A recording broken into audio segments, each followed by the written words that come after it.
ఆంధ్రప్రదేశ్ ప్రభుత్వ ప్రధాన కార్యదర్శి జవహర్ రెడ్డి విశాఖ పర్యటన వెనక ఒక సీక్రెట్ ఉందని విశాఖ వేదికగా చేసుకొని ఆయన భారీ భూ కుంభకోణానికి పాల్పడ్డారు అంటూ రకరకాలుగా కొన్ని వార్తలు ఇప్పుడు సోషల్ మీడియాలో చక్కర్లు కొడుతున్న నేపథ్యంలో ఈ అంశం మీద మనతో విశ్లేషణ అందించేందుకు ప్రముఖ రాజకీయ విశ్లేషకులు కిలారు నాగార్జున గారు మనతో ఉన్నారు. సార్తో మాట్లాడదాం. సార్ నమస్తే. సార్ నమస్తే కృష్ణ గారు. సార్, ఆంధ్రప్రదేశ్ ప్రభుత్వ ప్రధాన కార్యదర్శి జవహర్ రెడ్డి విశాఖ పర్యటన వెనక ఒక సీక్రెట్ ఉందని ఆయన విశాఖ వేదికగా చేసుకొని ఒక భారీ భూ కుంభకోణానికి పాల్పడ్డారు అంటూ ఆయన మీద రకరకాల ఆరోపణలు వస్తూ ఉన్నాయి.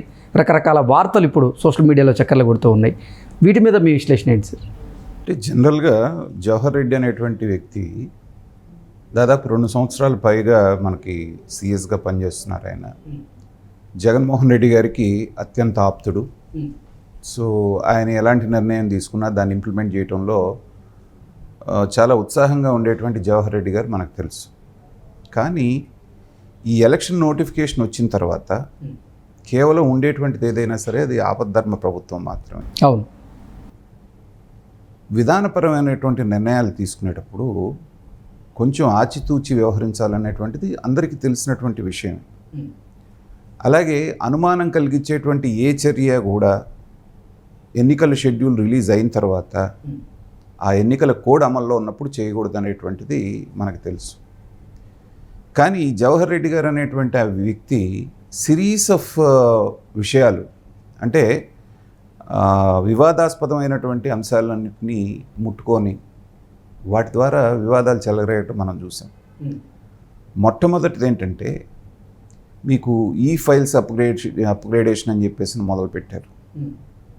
అది ఇన్ని సంవత్సరం అంతా అయిపోయి కరెక్ట్గా ఎలక్షన్స్ అయిపోయిన తర్వాతనే వాటిని ఏదో చేయడానికి ప్రయత్నం చేస్తున్నారు, వీళ్ళు ఫైళ్ళు మాయం చేయడానికి చేస్తున్నారు అనేటువంటిది పెద్ద ఎత్తున విమర్శలు వచ్చినాయి ప్రతిపక్షాల నుంచి.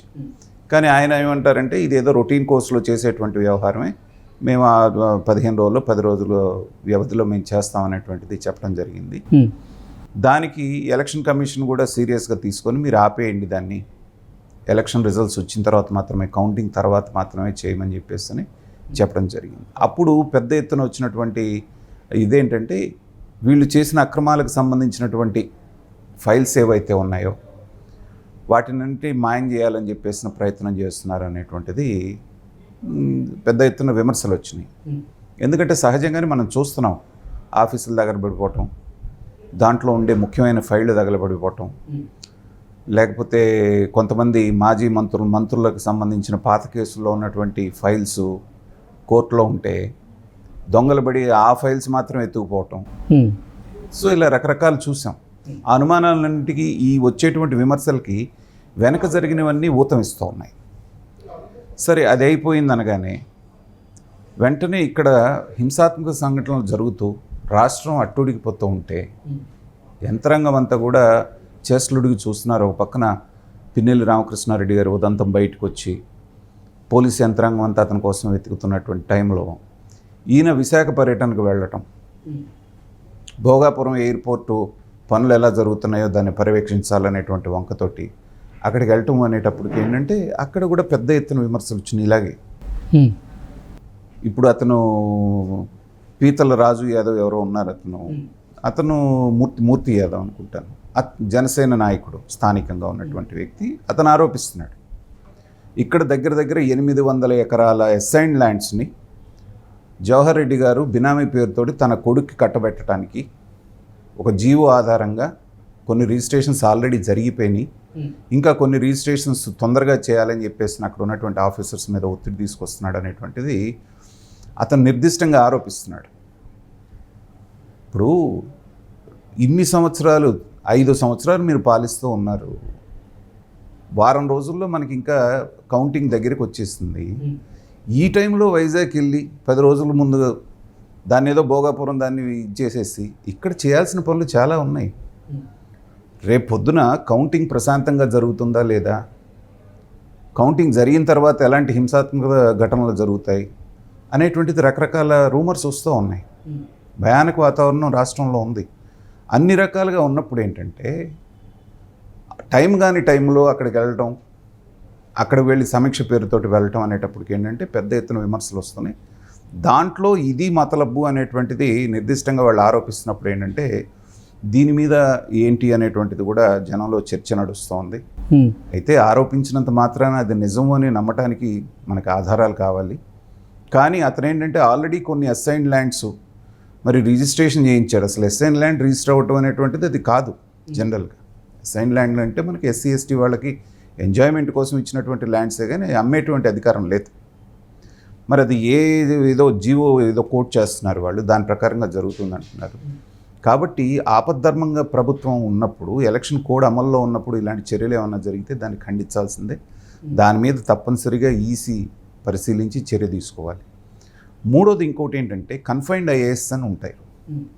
డైరెక్ట్ ఐఏఎస్లు కాకుండా స్టేట్ సర్వీస్లో ఉన్నటువంటి వాళ్ళనే ఒక స్థాయి దాటిన తర్వాత వాళ్ళని ఐఏఎస్ అనేటువంటిది అవార్డెడ్ ఐఏఎస్లు అంటారు వాళ్ళని.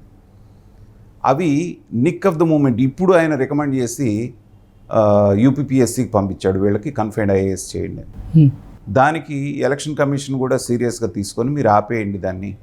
ఇదేంటంటే వీళ్ళు చేసిన అక్రమాలకు సంబంధించినటువంటి ఫైల్స్ ఏవైతే ఉన్నాయో వాటినంటే మాయం చేయాలని చెప్పేసిన ప్రయత్నం చేస్తున్నారు అనేటువంటిది పెద్ద ఎత్తున విమర్శలు వచ్చినాయి.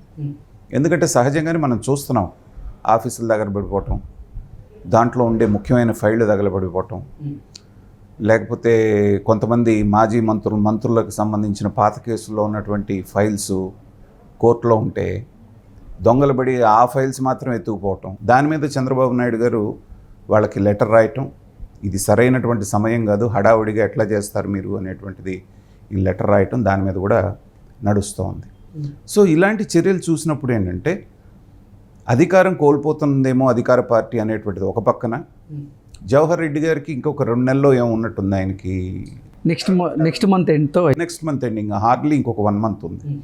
ఈ లోపల ఉన్నటువంటి వ్యవహారాలన్నీ పవర్ చేతిలో ఉన్నప్పుడే గబగబా చేసేద్దాం అనేటువంటి ఆలోచన కూడా ఒకటి ఉందేమోననేటువంటిది అనిపిస్తూ ఉంది. కాబట్టి ఆ స్థానంలో ఉన్నటువంటి వాళ్ళు, ఎందుకంటే చీఫ్ మినిస్టర్ తర్వాత చీఫ్ మినిస్టర్ పేరు మీద సమస్త యంత్రాంగాన్ని మొత్తాన్ని నడిపించేటువంటి వ్యక్తి సిఎస్. ఈ ఎన్నికల ప్రక్రియ మొదలైనప్పటి నుంచి కూడా ఆయన మీద అనేక రకమైనటువంటి ఆరోపణలు, ప్రతిపక్షాలు ఆయన మార్చమన్నప్పటికీ కూడా మరి కారణాలు ఏదైనా మళ్ళీ దాంట్లోకి వెళ్తే అది ఒక పెద్ద చర్చ అవుతుంది. ఆయన మాత్రం ఎవరు టచ్ చేయలేదు, ఇంతవరకు మార్చలేదు. మార్చకపోగా ఇలాంటి చర్యలు ఆయన తీసుకుంటున్నప్పటికీ కూడా ఈసీ అనేటువంటిది మరి పట్టించుకోకపోవటం, మరి దాని మీద ఏమైనా చర్యలు తీసుకుంటారా ఏంటి అనేటువంటిది వాళ్ళ నోటీస్కి వెళ్ళలేదా? వెళ్లకుండా ఉండేది సోషల్ మీడియాలో ఇంత పెద్ద ఎత్తున రచ్చ జరుగుతున్నప్పుడు వెళ్లకుండా ఉండే సమస్య లేదు. చూద్దాం మరి ఎలాంటి చర్యలు తీసుకుంటారు అనేటువంటిది వేచి చూడాలి. Okay sir, thank you so much.